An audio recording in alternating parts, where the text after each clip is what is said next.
എല്ലാവർക്കും നമ്മുടെ ചാനലിലേക്ക് സ്വാഗതം. ഇന്ന് നമ്മൾ തേങ്ങയൊന്നും ചേർക്കാതെ തന്നെ നല്ല സോഫ്റ്റ് ആയിട്ടുള്ള വട്ടയപ്പത്തിൻ്റെ റെസിപ്പിയാണ് ചെയ്യുന്നത്. ആരെങ്കിലും നമ്മുടെ ചാനലിലേക്ക് ആദ്യമായിട്ട് വന്നിട്ടുണ്ടെങ്കിൽ ഒന്ന് ചാനൽ സബ്സ്ക്രൈബ് ചെയ്യാൻ മറക്കരുതേ. അതിന് വേണ്ടിയിട്ട് ഞാനിവിടെ 1 കപ്പ് പച്ചരി നന്നായി കഴുകി വൃത്തിയാക്കി കുറച്ച് വെള്ളത്തിൽ കുതിരാൻ വെച്ചിട്ടുണ്ട്. മിനിമം നമുക്കൊരു 3 മണിക്കൂറെങ്കിലും ഇത് കുതിർത്തെടുക്കണം. നിങ്ങൾക്ക് അരി അരയ്ക്കേണ്ടെന്നുണ്ടെങ്കിൽ അതിന് പകരം 1 കപ്പ് ഇടിയപ്പത്തിൻ്റെ അല്ലെങ്കിൽ പത്തിരിയുടെ പൊടി യൂസ് ചെയ്യാം.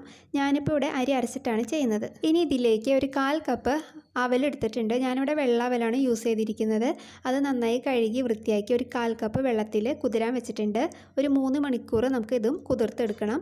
അപ്പോൾ 1 കപ്പ് അരിക്ക് 1/4 കപ്പ് അവൽ, അതാണ് കണക്ക്. ഇനിയിപ്പോൾ നമുക്ക് 3 മണിക്കൂർ കഴിഞ്ഞിട്ട് നോക്കാം. അപ്പോൾ ഇവിടെ ഒരു 3 മണിക്കൂർ കഴിഞ്ഞിട്ടുണ്ട്. ഞാൻ അരിയിലെ വെള്ളമൊക്കെ കളഞ്ഞ് നമ്മുടെ മിക്സിയുടെ ജാറിലേക്ക് ഇട്ട് കൊടുത്തിട്ടുണ്ട്.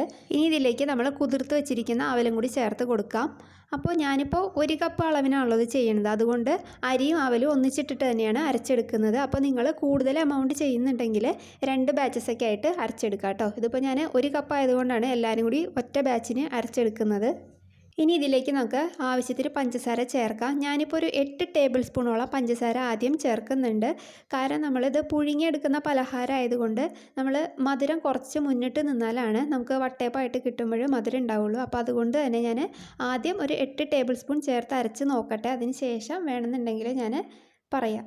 ഇനി ഇതിലേക്കൊരു 1/4 ടീസ്പൂണോളം ഉപ്പ് ചേർക്കുന്നുണ്ട്. എന്നതിന് ശേഷം 1/2 ടീസ്പൂൺ ഇൻസ്റ്റൻറ്റ് ഈസ്റ്റാണ് ഞാൻ ചേർക്കുന്നത്. അപ്പോൾ നിങ്ങളുടെ കയ്യിൽ ആക്റ്റീവ് ഡ്രൈഡ് ഈസ്റ്റ് ആണെങ്കിൽ ചെറിയ ചൂടുവെള്ളത്തിൽ കുറച്ച് പഞ്ചസാരയും ഈസ്റ്റും കൂടി ഇട്ട് വെച്ചിട്ട് ഒന്ന് ഫെർമെൻറ്റ് ചെയ്തതിന് ശേഷം വേണം ഇതിലേക്ക് ചേർത്ത് അരയ്ക്കാൻ.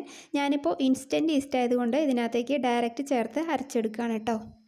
ഇനി ഇതിലേക്ക് നമുക്ക് ആവശ്യത്തിന് വെള്ളം ഒഴിക്കാം. അപ്പോൾ 1/2 കപ്പ് പച്ചവെള്ളമാണ് ഞാൻ ഇതിലേക്ക് ചേർക്കണത് കേട്ടോ. വെള്ളത്തിൻ്റെ അളവ് കൂടരുത്, അപ്പോൾ വട്ടയപ്പം ശരിയായി കിട്ടില്ല.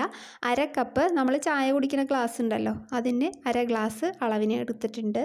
ഇനി നമുക്കിത് നന്നായിട്ട് അരച്ചെടുത്ത് കൊണ്ടുവരാം. അപ്പോൾ അതാ ഞാൻ നല്ല ഫൈൻ പേസ്റ്റായിട്ട് ഇവിടെ അരച്ചെടുത്തിട്ടുണ്ട്. തരികളൊന്നും ഇല്ലാതെ തന്നെ അരയ്ക്കുക. അപ്പോൾ നമ്മൾ ഒഴിച്ച 1/2 ഗ്ലാസ് വെള്ളം മതിയായിരുന്നു ഇതിന് അരയ്ക്കാൻ കേട്ടോ. അപ്പോൾ അതാ ഇതേപോലെ ഇരിക്കണം. ഇനിയിപ്പോൾ നമുക്കിത് വേറൊരു പാത്രത്തിലേക്ക് ഒഴിച്ച് കൊടുക്കാം.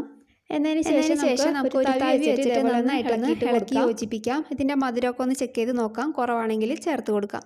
ഇവിടെ ഇപ്പോൾ മധുരം കുറവാണ്. ഞാനൊരു 3 ടേബിൾ സ്പൂൺ പഞ്ചസാര കൂടി ചേർക്കുന്നുണ്ട്. മധുരം നിങ്ങളുടെ ഇഷ്ടത്തിനനുസരിച്ച് ചേർക്കാം.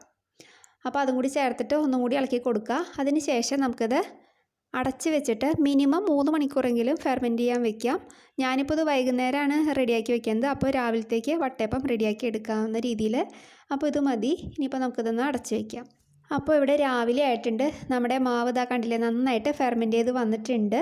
ഇനിയിപ്പോൾ നമുക്കിതൊന്ന് ഇളക്കി യോജിപ്പിക്കാം. അപ്പോൾ മധുരമൊക്കെ ഒന്ന് ചെക്ക് ചെയ്ത് നോക്കാം. ഇതിലിപ്പോൾ മധുരം കുറച്ച് കുറവാണ്. ഞാൻ കുറച്ചും കൂടി ചേർക്കുന്നുണ്ട് കേട്ടോ. ഇനി ഇതിലേക്ക് നമുക്ക് ഒരു 2 ടീസ്പൂണോളം ഏലക്ക പൊടിച്ചത് ഞാൻ ചേർക്കുന്നുണ്ട്. പഞ്ചസാര ഏലക്കയും കൂടി പൊടിച്ചതാണ് മിക്സിയിൽ. അപ്പോൾ അത് ചേർത്ത് കൊടുത്തു. ഇനി ഇതിലേക്ക് ഞാൻ 1 ടേബിൾ സ്പൂൺ പഞ്ചസാരയും കൂടി ചേർക്കുന്നുണ്ട്. ഇത് ഓപ്ഷണലാണ് കേട്ടോ, വേണമെങ്കിൽ ചേർത്താൽ മതി. ഇനി നമുക്കതൊന്ന് ഇളക്കി യോജിപ്പിക്കാം. എന്നതിന് ശേഷം നമ്മൾ വെള്ളയപ്പത്തിൽ ചെയ്ത പോലെ തന്നെ 1/2 മണിക്കൂറോ 1 മണിക്കൂറോ അതൊന്നും കൂടി ഒന്ന് ഫെർമെൻറ്റ് ചെയ്യാൻ വെക്കുക. അപ്പോൾ നമുക്ക് നല്ല സോഫ്റ്റ് ആയിട്ടുള്ള വട്ടയപ്പം കിട്ടും. അതിന് വേണ്ടിയിട്ടാണ് അങ്ങനെ ചെയ്യുന്നത്. അപ്പോൾ ഞാനിതൊരു 1 മണിക്കൂർ കഴിഞ്ഞിട്ടൊന്ന് നോക്കുന്നുള്ളൂ. നിങ്ങൾക്ക് ഇപ്പോൾ തന്നെ വേണമെങ്കിലും അപ്പം ചുട്ടെടുക്കാം. അപ്പോൾ ഇവിടെ ഒരു 1 മണിക്കൂർ കഴിഞ്ഞിട്ടുണ്ട്. നമ്മുടെ മാവൊന്ന് തുറന്ന് നോക്കാം. അപ്പോൾ ഇതൊന്നും കൂടി ഫെർമെൻറ്റ് ചെയ്ത് വന്നിട്ടുണ്ട്. ഇനിയിപ്പോൾ ഇത് ഇളക്കി യോജിപ്പിക്കുകയൊന്നും വേണ്ട. നമുക്ക് പെട്ടെന്ന് തന്നെ വട്ടയപ്പം റെഡിയാക്കി എടുക്കാം. അതിന് വേണ്ടിയിട്ട് സ്റ്റൗ ഓണാക്കി ഞാൻ ഒരു വലിയൊരു പാൻ വെച്ച് കൊടുത്തിട്ടുണ്ട്. അതിൽ കുറച്ച് വെള്ളം ഒഴിച്ചിട്ട് നമ്മൾ ഉള്ളി മുളകൊക്കെ ചതയ്ക്കുന്ന കല്ലൊന്ന് കമത്തി വെച്ചിട്ടുണ്ട്. ഇതിൽ വെച്ചിട്ടാണ് ഞാൻ സ്റ്റീം ചെയ്തെടുക്കുന്നത്. നിങ്ങളുടെ കയ്യിൽ വലിയ ഇഡ്ഡലി പാത്രം ഉണ്ടെങ്കിൽ അതിൽ ചെയ്താൽ മതി. എൻ്റെ കയ്യിലുള്ളത് ചെറുതായതുകൊണ്ടാണ് ഇതിനകത്ത് സ്റ്റീം ചെയ്യുന്നത് കേട്ടോ. അപ്പോൾ ഇതിലേക്ക് നമ്മൾ ഈ ഒരു പാത്രത്തിലാണ് ബാറ്റർ ഒഴിക്കുന്നത്. അതിന് വേണ്ടിയിട്ട് ആ പാത്രത്തിലേക്ക് 1 ടീസ്പൂൺ വെളിച്ചെണ്ണയാണ് ഞാൻ ചേർക്കുന്നത്. നിങ്ങൾക്ക് ഇതിന് പകരം വേണമെങ്കിൽ 1 ടീസ്പൂൺ നെയ്യ് ഒഴിച്ചിട്ടൊന്ന് ഗ്രീസ് ചെയ്തെടുക്കാം.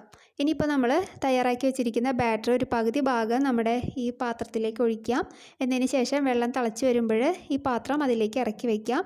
എന്നിട്ട് നമുക്ക് അടച്ച് വെച്ചിട്ട് ഒരു 20 മിനിറ്റ് അല്ലെങ്കിൽ ഒരു 25 മിനിറ്റ് ഇതൊന്ന് മീഡിയം ഫ്ലെയിമിൽ വേവിച്ചെടുക്കുക. ഹൈ ഫ്ലെയിമിൽ വെക്കരുത്, വെള്ളം വറ്റിപ്പോവും. അപ്പോൾ മീഡിയം ഫ്ലെയിമിലിട്ടിട്ട് നമുക്കിതൊന്ന് വേവിച്ചെടുക്കാം.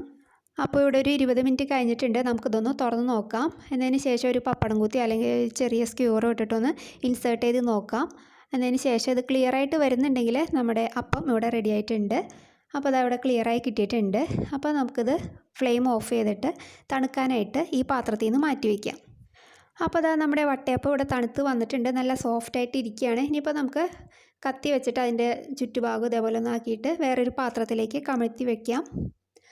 അപ്പോൾ അതാ നമ്മുടെ അടിപൊളി സോഫ്റ്റ് വട്ടയപ്പം ഇവിടെ റെഡി ആയിട്ടുണ്ട്. കണ്ടില്ലേ?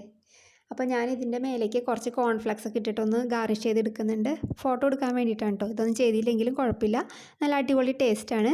അപ്പോൾ ഇനി നമുക്കിതൊന്ന് കട്ട് ചെയ്ത് നോക്കാം. അപ്പോൾ നമ്മുടെ സോഫ്റ്റ് വട്ടയപ്പം ഇവിടെ റെഡി ആയിട്ടുണ്ട്. അപ്പോൾ നിങ്ങൾ ഇതുവരെ ഉണ്ടാക്കിയിട്ടില്ലെങ്കിൽ ഒന്ന് ട്രൈ ചെയ്ത് നോക്കൂ, നിങ്ങൾക്ക് ഇഷ്ടപ്പെടും. ഇഷ്ടപ്പെട്ടാൽ പിന്നെ നിങ്ങളിങ്ങനെ ഉണ്ടാക്കുള്ളൂ. അപ്പോൾ നമുക്ക് നല്ലൊരു വീഡിയോ ആയിട്ട് അടുത്ത ദിവസം കാണാം. താങ്ക്